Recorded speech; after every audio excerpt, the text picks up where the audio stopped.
The honourable member for Halifax Needham. Mr. Speaker, my question is also for the Minister of Health and Wellness. Earlier this month, I heard from a constituent who is concerned about the decline in services for people recovering from addictions. In Halifax, until recently, those needing support could join one of several discussion groups that met weekly. You didn't need a referral or a diagnosis, you just needed to be a person looking for help. But the number of sessions offered has been cut back over the last number of years, and participants in the Bayers Road Clinic group are worried it won't be long before it too is on the chopping block.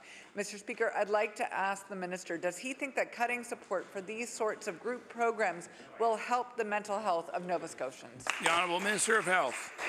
Thank you, Mr. Speaker, and I do appreciate the member raising this very important topic. We speak a lot about mental health concerns in this area, perhaps a little less about addictions. Obviously, a relationship often coexisting with individuals.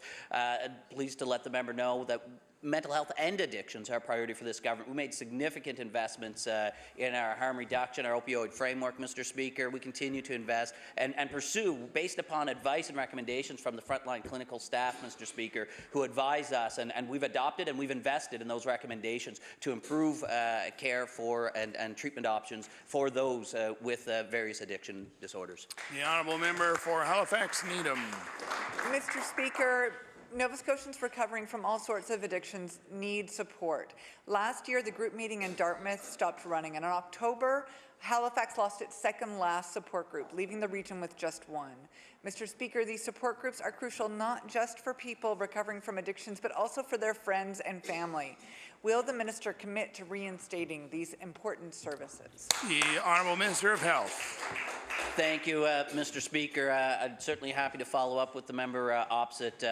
Based on the information that's brought to the floor at this point, it's not clear that those particular services she's referring to were ever government, specifically government services, or if they were community groups and volunteers that were offering the services. So we'll certainly follow up with the member to investigate on that regard, to confirm if they were services and programs offered by the province or our partner with the Nova Scotia Health Authority.